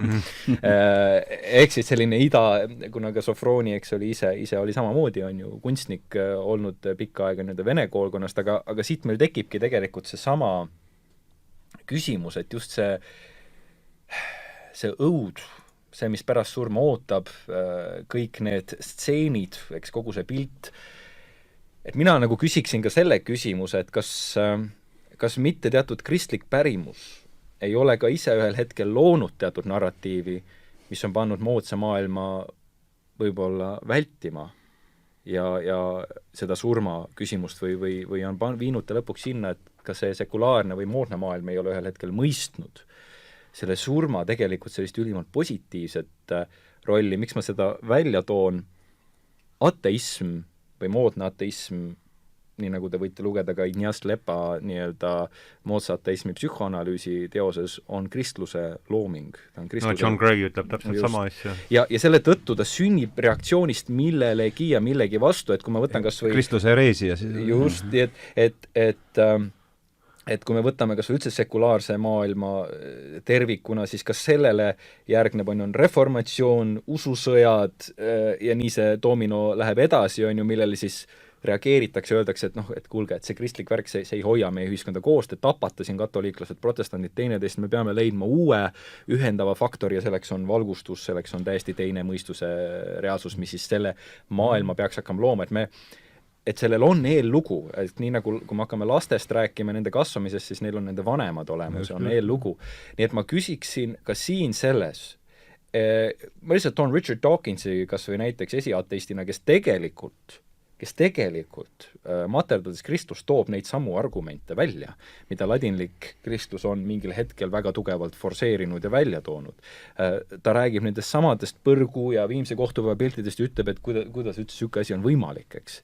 Et see on tema argument võideldes või näidates Kristuse absurdsust, eks, omas võtmes ja reaalsuses, aga siin ma nagu tahakski võib-olla öelda, et ja Toomas, sa tõid ka hästi välja, et kuskilt on hakatud nagu irduma või on nagu ära kaotatud see keskne sõnum, see ülestõusmise sõnum, mis on tegelikult kogu aeg dominantsis, isegi kui on kannatus ja surm, mis kogu aeg on selles keskses punktis, et kust see on läinud ja kui ma näiteks uurin esimese aastatuhande ja tegelikult ka teise aastatuhande surmajärgse maailma, ehk siis eskatoloogilise maailmavaate esindajaid Ida-Kristuses, siis mitte ükski kirikuisa idas ei räägi sellest, et Jumal tuleb ja karistab kedagi.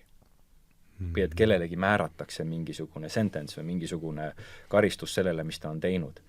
Vaid absoluutselt kõik räägivad seda, et mis asi see põrgu siis on. Põrgu on meie suhtumine Jumalasse. Hakkan peale kas või erinevatest kirikuisadest, enamusele on põrgu Jumala enda armastav valgus, mida meie interpreteerime rõveda ja valusa nähtusena. Armastus interpreteeritakse põrguks. Me ei taha sellest midagi teada. No see on umbes sama, nagu kui sa vihkad kedagi nii väga, kes tahab sind kallistada, siis see on nii õudne.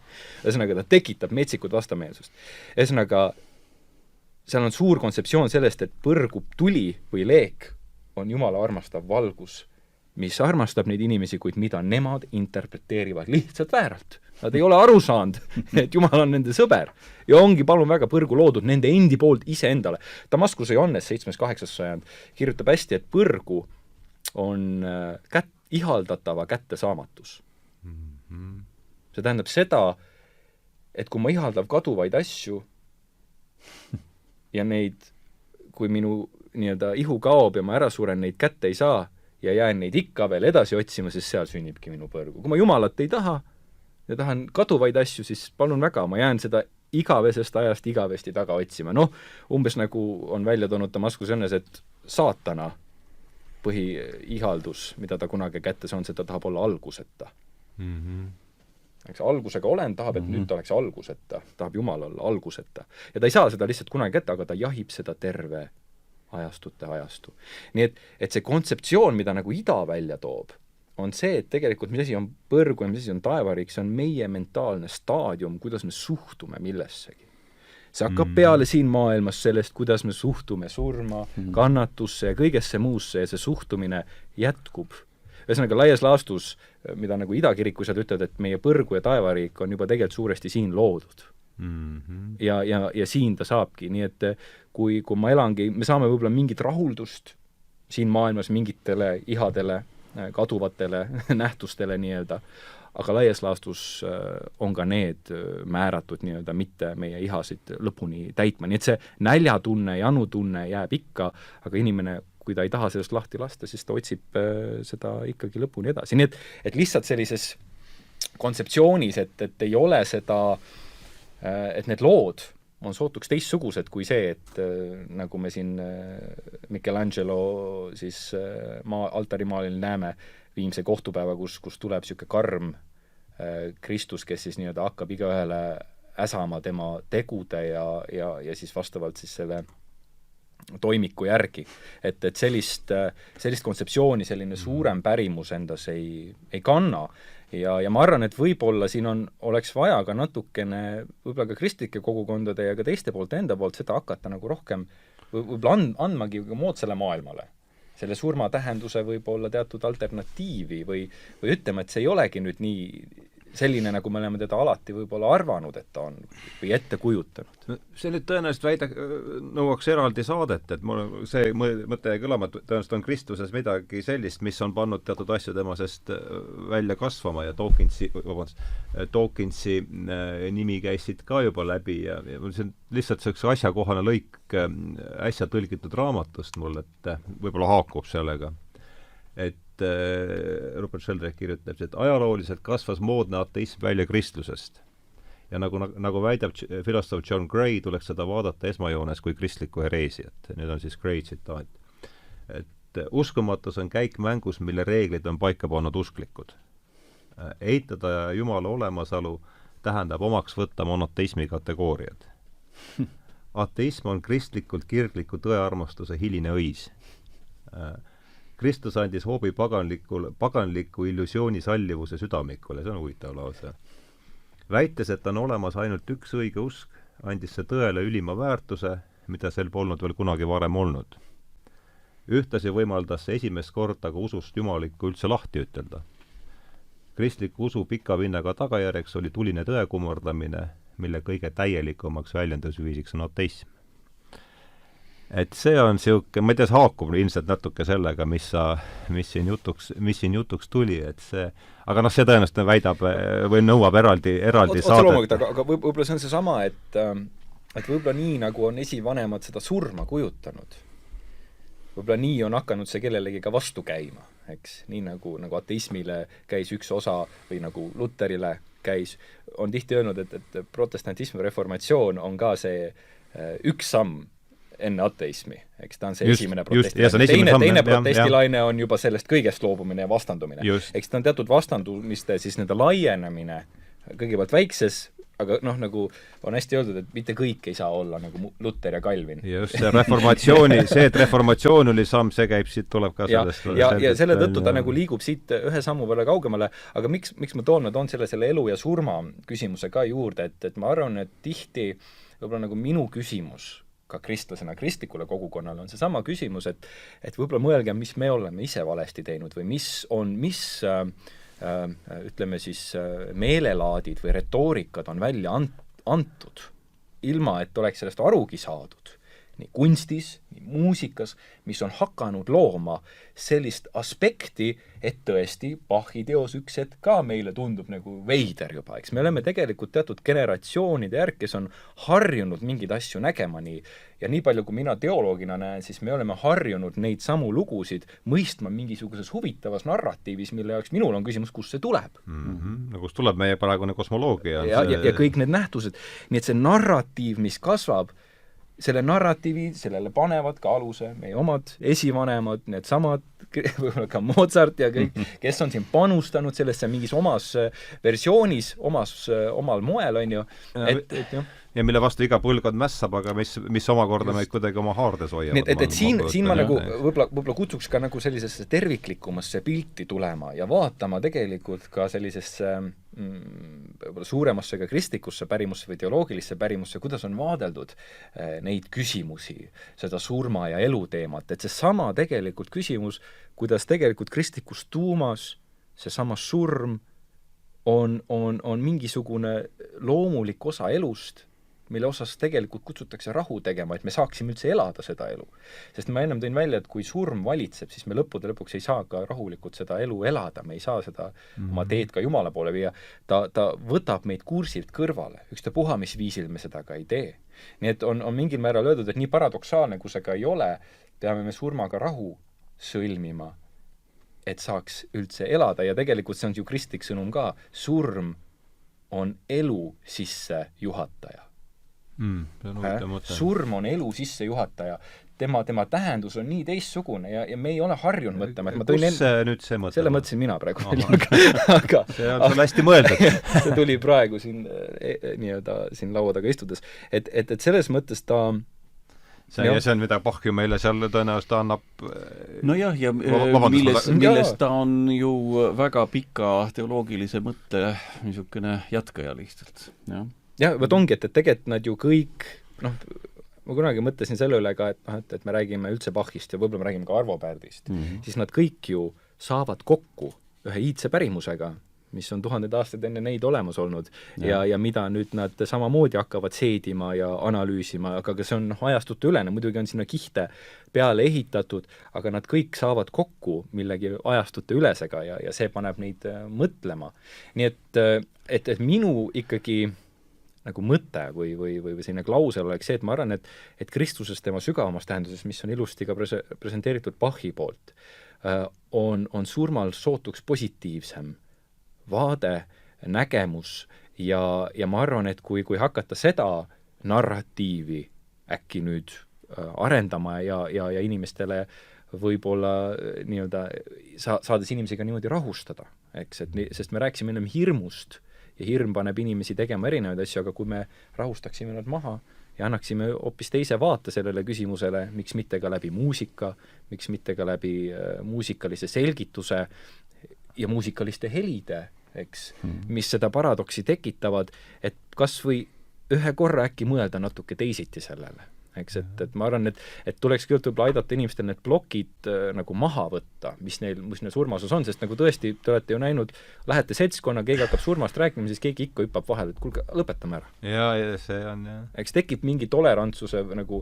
piir, mis nagu kaob ära, me ei taha enam sellest midagi rääkida, nii et ma arvan, et selline kristlik pärimus kindlasti annaks täiesti värske vaate, mida ma arvan, enamus kristlased isegi ei tea mitte.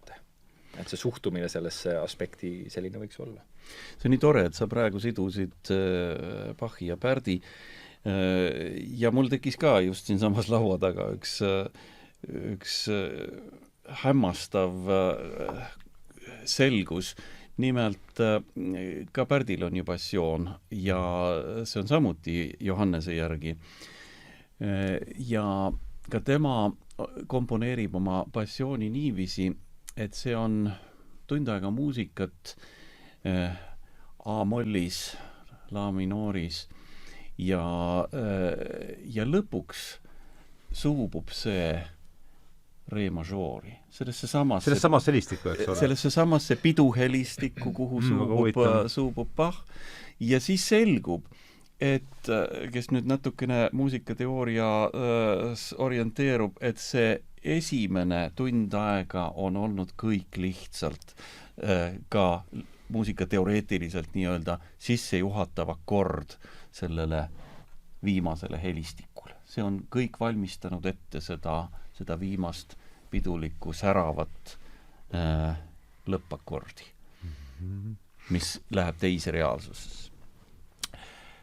Ma olen siin surmast rääkinud ühe teise kandi pealt, aga et see kõlama on jäänud mõte, et elu läheb edasi, aga et siis on jälle küsimus, et mis see siis on, et mis siis, oletame, et see jutt peab paika, et mis see siis on, et mis edasi elab. Et mis on see siis, mis praegu tegelikult elab, et kuidas ma olen kindel, et selle üle on siin paremad pead viimased 5000 aastat mõelnud, et Tauri kindlasti väike kokkuvõte siin. Jah, et võib-olla viimased 50 000 aastat filosoofilises traditsioonis ja võib-olla üldisemas sükses on see ikka ju see vaim, on ju, mis edasi elab, on see siis mingi mõistus, hing või mis iganes kujul. Teadvuseks või räägitakse energia jäävuse seaduse alusel selle edasi elamisest, aga Kristus räägib veidral kombel inimese edasi elamisest. Ja inimene kes on inimene? Eks me räägime eestikeelselt, et meil on, et siin laua taga istub mitu hinge. Aga tegelikult mina ei ole ainult hing, ma olen ka keha, ma olen teatud kombinatsioon, psühhosomaatiline reaalsus. Vormist ja mateeriast. Just, et ma olen nagu teatud terviklik ja kui näiteks Aristoteles ütleb meile, Aristoteles sureb ka hing ja keha, eks, et kõik kaob ära, Platonil on ju see hing, jääb küll alles ja liigub edasi, uusplatonismis tekib seal veel uus nähtus selles, aga Kristuses ei ole, oodatakse inimese ülestõusmist, nii nagu see Kristuse keha ülestõusmist. Just, selle tõttu on Kristus on väga materialistlik.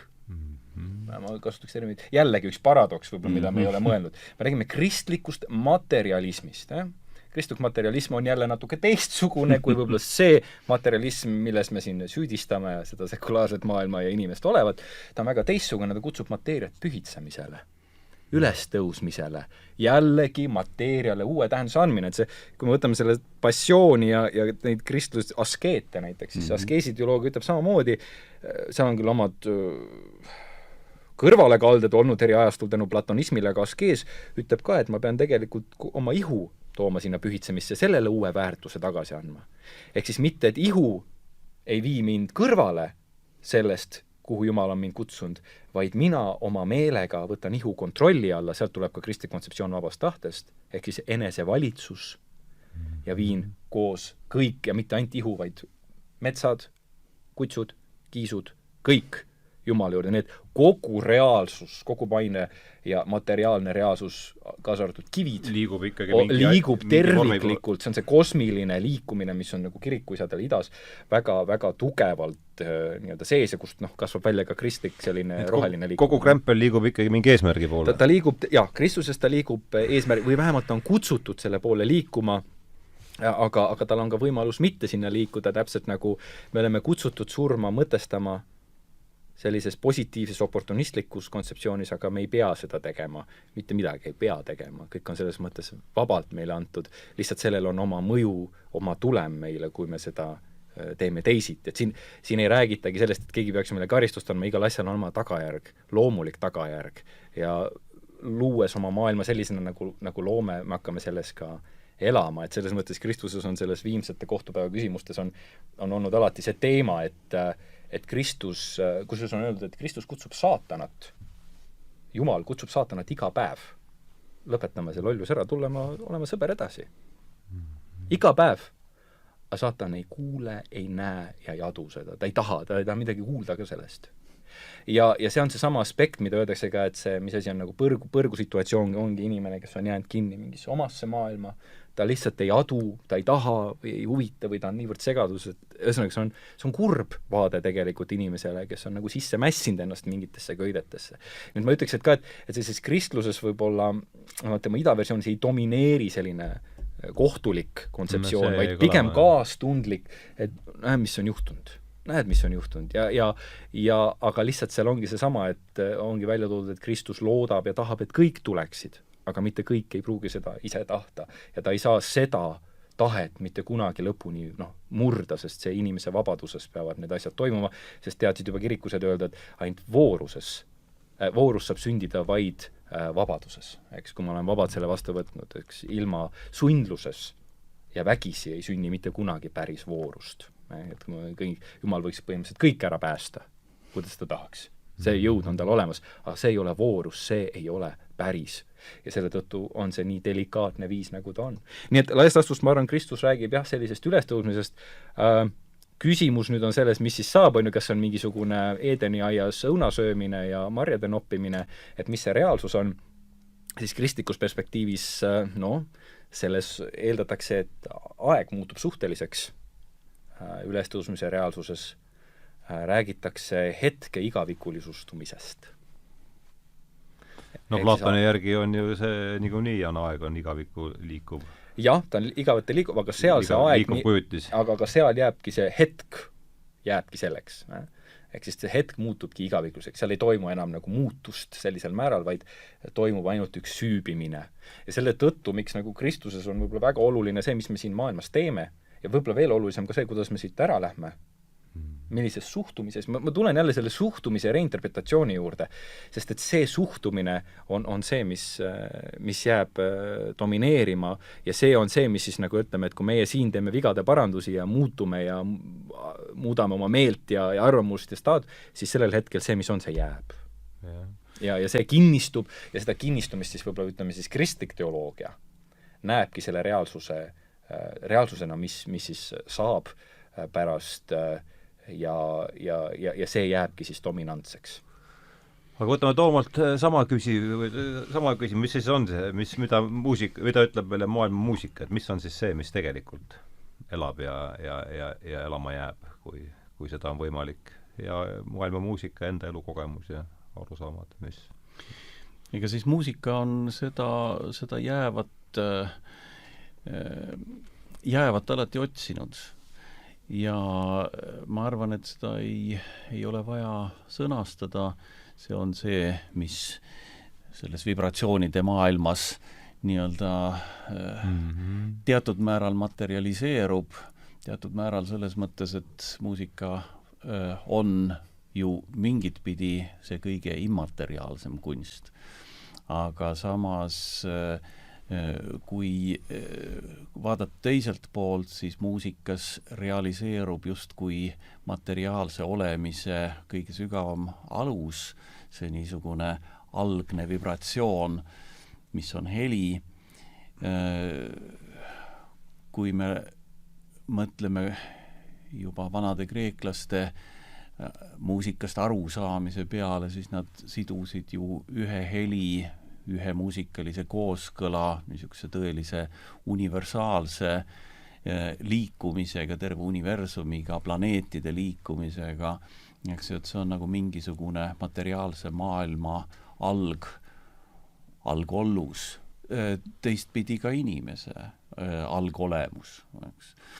Et kui esimese aastatuhande keskel Poetius võttis tegelikult selle Kreeka õpetlaste arusaama muusikast kokku, siis tema jaoks oli ju 3 muusikat. Üks oli universaalne, see, mis kõlab kõiksuses, mille järgi on ehitatud nii-öelda siis terve ilmaruum koos planeetidega ja teine nii-öelda keskmine muusika oli see, mille järgi on ehitatud inimene, millest inimene koosneb nii-öelda.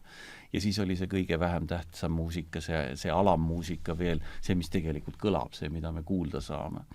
Et kui me nagu selle kontseptsiooni peale mõtleme, siis see on tõesti niisugune imeline harmoonia taju, mis püüab selle mikro- ja makrotasandi siis hästi suures plaanis kokku mõelda. Võib-olla siin lõpetuseks võingi öelda, et ega mis asi on liturgia ja liturgiat, meil on siin retsitatiivne, aga seda tehaksegi kõike lauldes. Ta on helisev. Ja nii huvitav, kui see ka ei ole, siis väga suur osa kristlasi, just võib-olla nagu vanemas ajastus, seda ilmselgelt ka idakristluses, mõistabki, et see tulevane elu ongi laulmine. Et kui me rääkisime sellest, et see ongi see inglikoor, kes laulab lõputult ja lõpmatult ja igavikuliselt, nii on see sama ka siin ja selle tõttu võiks öelda, miks siis kristlane sinna liturgiale läheb ka laulma, kõik koos laulma tegelikult, on see, et see on teatud tulevase elu nagu eelproov juba. Eelmaitse juba, just, et eelmekk, et selles mõttes ongi, et huvitaval kombel ei valmistugi nagu sellises kristlikus keskmes keegi ennast ette nagu, et nüüd surma keskpunkt, vaid hoopis seda, et harjutatakse seda tulevase laulu peaproov tulevases riigis, et see on selline ülistus, kiitus ja osadus tegelikult, mida tehaksegi läbi laulu, läbi heli, vibratsiooni, läbi selle suhtluse, nii et ma arvan, et see kõik on Kristuses sellises terviklikkuses kombineeritud. No kena, 2 tundi hakkab täis saama, oli suur rõõm teiega siin vestelda ja lõpuks jõudsime tagasi või ma ei tea, kas edasi-tagasi selle ürgvibratsioonini, millest võib-olla et kõik tõukubki ja see annab mulle jälle võimaluse lugeda ette lõigus, et äsja tõlgitud raamatust, kes on üks peatükk on lausa siis ongi ühislaulmisest ja loitsimisest ja sinna siis autor toob tsitaadi Tolkienist, ma ei hakka seda ette lugema, aga see peatüki lõpp kõlab niimoodi ja ma arvan, et sellega on hea võib-olla ka tõmmata vestlusele joone alla. Tolkieni poeetiline kujund loomisest kui muusikalisest sündmusest elavdab meie kulutusvõimet. Kosmiline muusika jääb meie tavakogemusest kaugele välja, ent loomismüüdid ja kirjanikud aitavad meil heita vilksamisi pilk sellele teadusel maailmale, mida me oma piiratud aruga ei taju, kuid millega me ühise muusikakogemuse kaudu ometi seotud oleme. Inimeste jaoks, kes usuvad, et teadvus eksisteerib üksnes meie ajudes, peab muusikataju olema seotud ajuga. Kõik muu on ju teadvusetu, tohutu inimväline maailm on meie loitsude, laulude ja muusika suhtes kurt. Kui aga kogu kosmos on teadvusel ning see kätkeb endas mitmeid erinevaid teadvustasandeid, siis võib ka muusika aidata meil ühendusse astuda meie omast palju suurema teadvusega ning lõpuks ka ehk elu enda allikaga. Et selline lõik, mis võib-olla võtab mingil määral kokku selle tänase jutuajamise ehk ka, et tänan teid saatesse tulemast, Tauri Tölp, Toomas Siitan, oli suur rõõm teiega vestelda ja loodame, et teeme seda peagi jälle, sest siin teemasid, mida niidiotsi, mida edasi sikutada, oli õige mitmeid. aitäh! aitäh! Aitäh kuulamast!